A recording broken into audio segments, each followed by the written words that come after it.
So I'm going to talk to you guys today about zero waste lifestyle. So you can go to the next slide.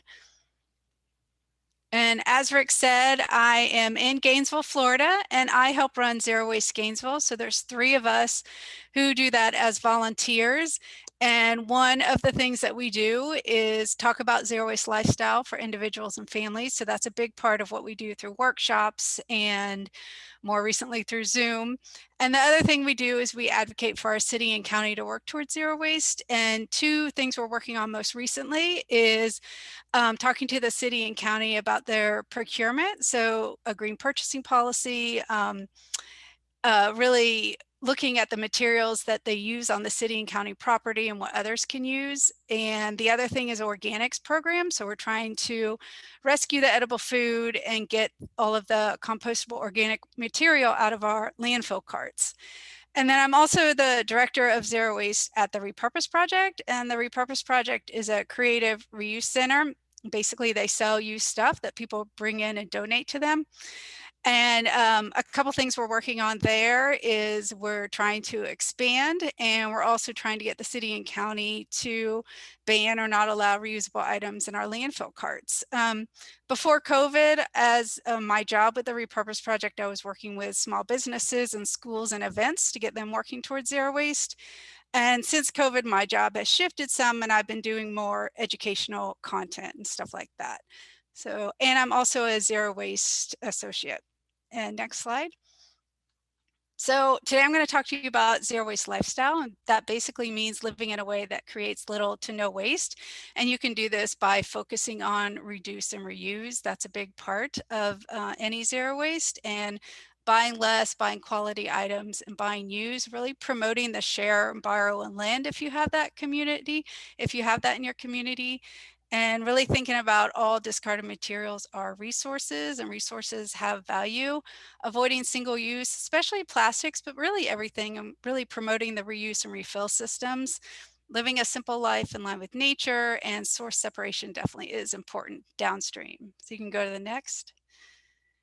Zero waste is not a reason to buy all new eco-friendly items or recycling to excess. We hear that a lot in the workshops we used to do in person. People would tell us that they fill up their recycling bins full of recyclables, and they think that that's zero waste. And while recycling is part of zero waste, it's definitely not all of it. We also think it's not a movement for the privileged. We definitely want to be as inclusive as possible. It shouldn't be temporary either, and it shouldn't be about avoidance, or it shouldn't be about individuals' responsibility. And I'm fortunate to be doing some work more and more with zero waste communities, and I think that's really important because we need to move our communities towards zero waste, so it's less of an individual's responsibility to avoid all of these items that don't help you be zero waste. So next slide. So this is how my family and I are working towards zero waste. We have dual stream recycling here in Alachua County, meaning our paper is separate from our bottles and cans. We have a pay-as-you-throw system, so we have the smallest garbage cart that we put out at our curb. We compost, and we have been composting in our backyard for a very long time, but recently we have a community composter here. So we subscribe to their system too, so we can take that to drop-off sites in town and drop off our compostable, our food scraps. And then we are not a family that can put all of our discarded material into mason jars. We're a family of 4, and we use non-traditional garbage bags, and we produce about a chip bag size or a cereal bag size of garbage a week for a family of 4. But really, zero waste isn't all or nothing. Any amount of waste you can reduce is a success, and setting the intention to work towards zero waste is really important in making that commitment. So next slide.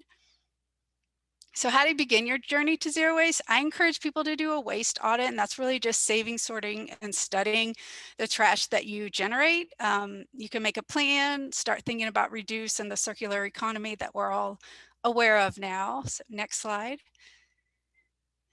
This is a waste audit I did recently of my family's trash, and I really like doing waste audits, whether if it's just our trash at home or in a business or helping out in a school.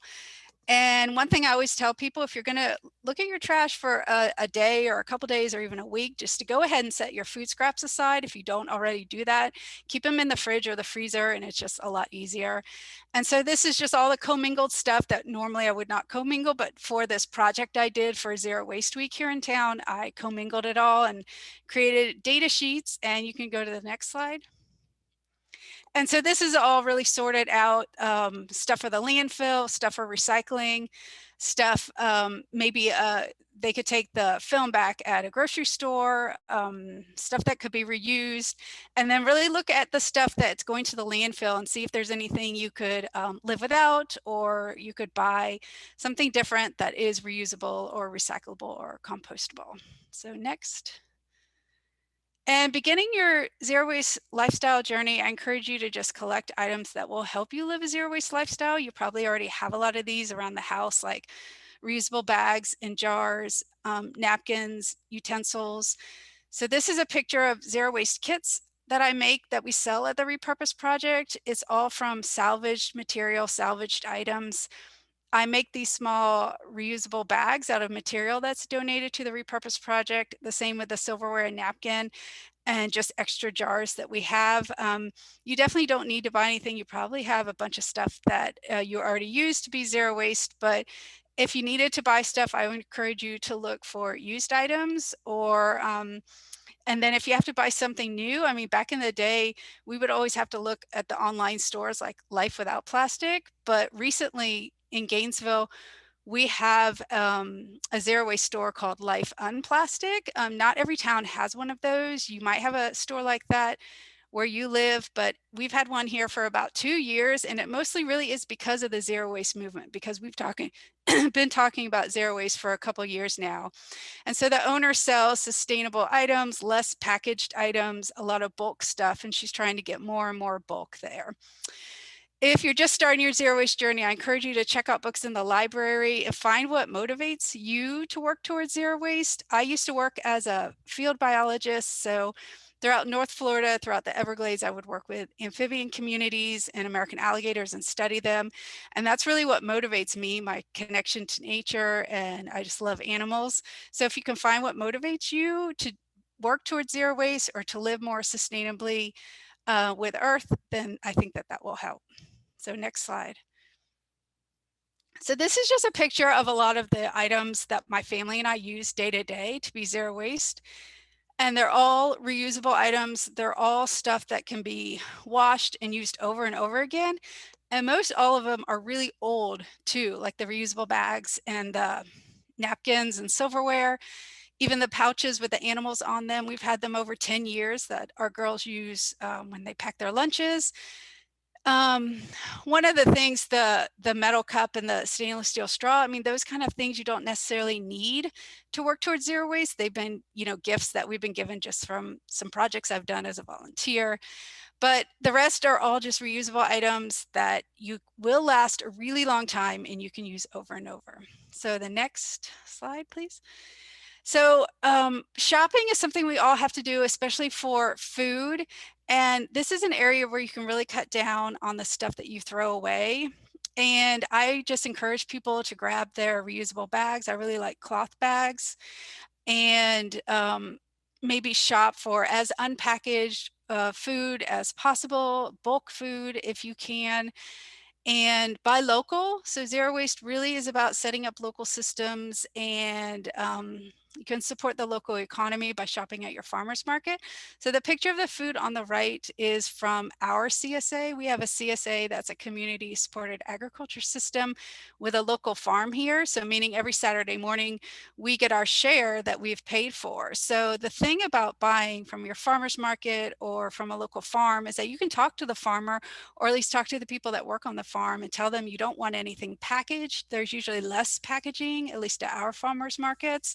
Or if they are packaged in something, you can easily give that back and just transfer it to your bags or whatever you have. So the next slide. So more about shopping for food, because it's definitely one thing we can't avoid, even though it's different now during times of COVID. But the top picture are strawberries. So right now it is strawberry season in Florida, and at the farmer's market, we buy a flat of strawberries a week and we eat them all. And the good thing about this, we've been doing this for a couple years now, is the farmer will take the cardboard box and the small green baskets back and reuse those. This was before COVID, and she still does it now. I'm sure that she sanitizes them or keeps them as clean as possible, and it doesn't bother us knowing that they are reused. And that's something that we just ask them. You know, not everybody does it, but again, if you talk to your farmer or go to your farmer's market, it's more likely that they're able to do something like that. So we just love strawberry season, and we only buy strawberries from Florida from January through May. The other thing is the peanut butter machine. This is just an example of something we do. I will take a jar that probably was a jelly jar, maybe a pizza sauce jar, empty, and I know the tare weight, and I just fill up my peanut butter in it, and then I tell them the tare weight at checkout, and so we only pay for the peanut butter. This is something I've been able to do through COVID, and I even just did it the other day at Fresh Market here locally. So you might not be able to do everything the same as far as shopping in bulk during COVID, but I do hope that we can get back to this. And I think that gravity machines for items in bulk are the way to go in the future. They're definitely, I think, less worrisome than other ways. So next slide. But we do have to shop for stuff other than food, and I just want to encourage you to think critically about the stuff that you need to buy, because zero waste really is about thinking critically about the resources that we use and how we use them. If you haven't read The Story of Stuff or watched the 20-minute video, I encourage you to do that. There's a lot of great information there that can help you understand where all of our stuff comes from and how energy intensive it is and how it affects our climate. But just learning to say no thank you to unnecessary things, or think critically if you need a new item, even if it's a reusable item or something that will help you work towards zero waste. I often think of nature and the earth and the circular economy with every purchase. I also think, is it going to be a durable item, reusable, repairable, recyclable, or compostable? If it doesn't fit into that, I really have to need it in order to get it. We always attempt to buy used first here, and we have a lot of great used clothing stores in Gainesville. So we definitely look there for clothes, and we can't get them all used, but we always try that first. And Catalog Choice is great. It's run by the Story of Stuff project, and it's just a way to cut down on junk mail. There's definitely other ways to do that. And one thing that we've always done is that I like to make a lot of stuff from scratch. It's just kind of my personal thing that I really like a lot. So it's kind of helped us to be zero waste, because I like to make our own salad dressing or hummus or bread. We have a bread machine. I don't totally make it myself. The bread machine helps. Pizza dough, stuff like that. And I make it all from ingredients that have low packaging or no packaging. And to me, that's just really a hobby to do those kind of things. So that might not be your hobby. Some people who are working towards zero waste, their hobby is to make their own toothpaste. And that's just not my interest. I don't do that. But I do like to make our own, you know, cookies or cakes or muffins or snacks and stuff like that. So next slide. So in the kitchen, just using reusables, any containers that you have, no matter the material, whether if it's plastic, metal, or glass, I encourage you to use those to keep it simple in the kitchen. Just use cloth napkins, washcloths, hand towels, stuff like that. The picture on the right are some things that I guess could be considered single use. We do have aluminum foil and parchment paper and paper towels, but that roll of paper towels in the picture, it took us 4 years to use one standard size roll of paper towels, just because we don't use them very much. And that roll did get used up. So we're on a different roll now. But the aluminum foil, we wash it as much as possible and reuse it and use it sparingly. And the same thing with parchment paper. So next slide. So glass, glass is just an amazing material. I love glass. Glass can be used for so much. I try and save all the glass jars that I can, that I can store. Unfortunately, I can't store as many as I want to keep, but I use glass jars for so much. Like if we buy stuff in bulk, like seeds or nuts or anything like that, I will transfer them into glass jars, and that's how we keep them at home. We drink out of our glass jars. Those were our daughter's first, real drinking glasses, whereas, peanut butter jars or jelly jars. I freeze in glass a lot. If something from the CSA, like a fruit or a vegetable, maybe looks like it's about to go bad and we don't have time to eat it, I will shred it, like that example of the zucchini in the picture. And then, freezing kind of just puts a pause on the freshness. It keeps it like that so I can use it later on in a vegetable lasagna. I also freeze beans and soups and muffins and other things in glass, and I've never had a problem. We put our toothbrushes in little glass jars. It's just, I don't think glass jars are really single use. We try to reuse them as much as possible. So next slide. So zero waste on the go is possible also. So the picture on the left is all of the items my daughters would be using to pack their lunch if they were in school, but they're doing school from their bedrooms. So those pouches, like I mentioned, they are over 10 years old, and we have 2 sets of them.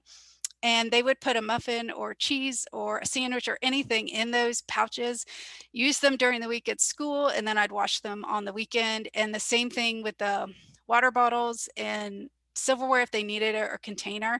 So it's just the theme of living zero waste is buying durable, reusable items and just using them over and over and over for years and years and years.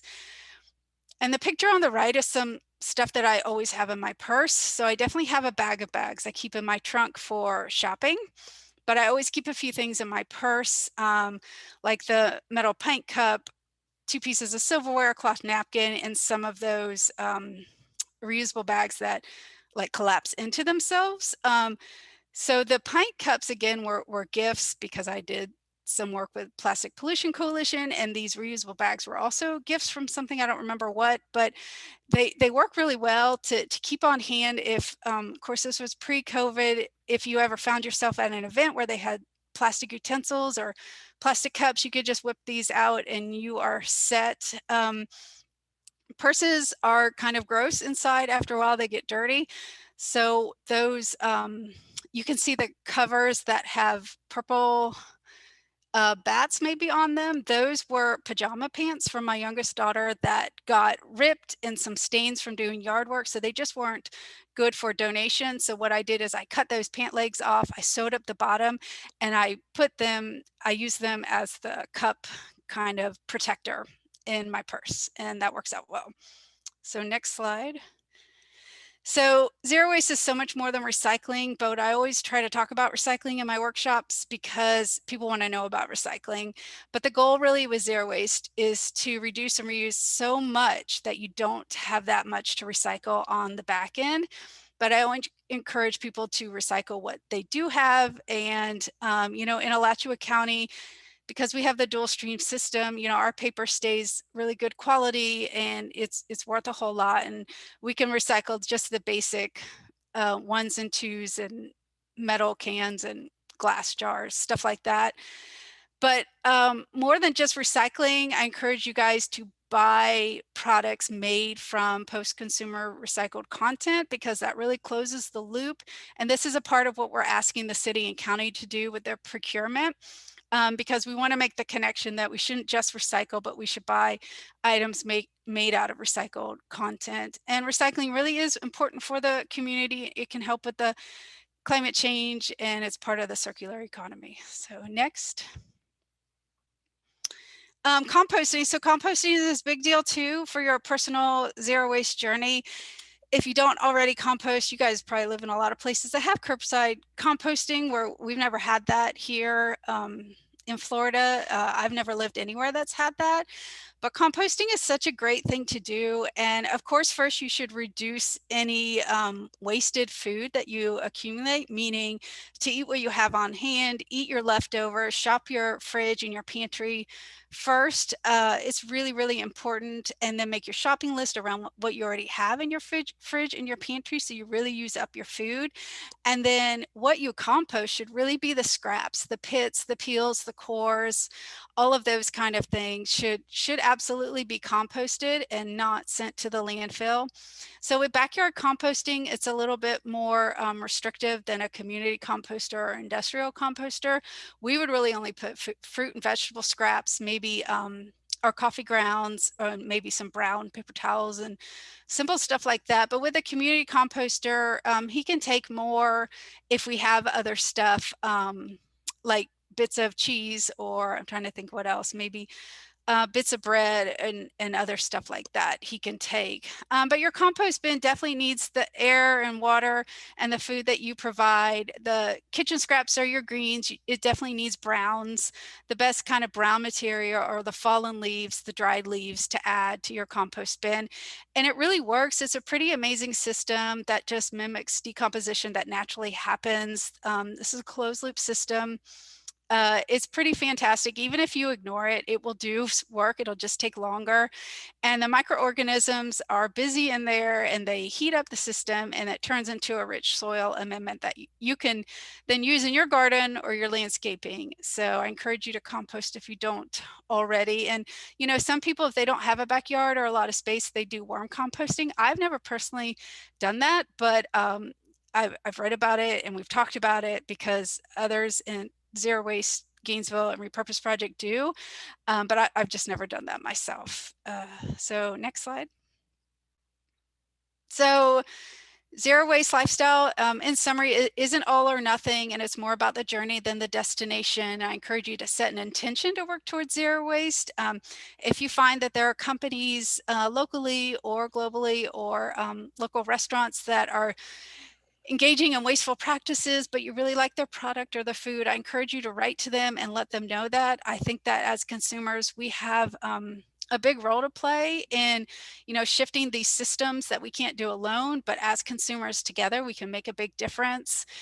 Zero waste, it can be a privileged or costly lifestyle, but it doesn't have to be. And in fact, a lot of things I do actually save me and my family money.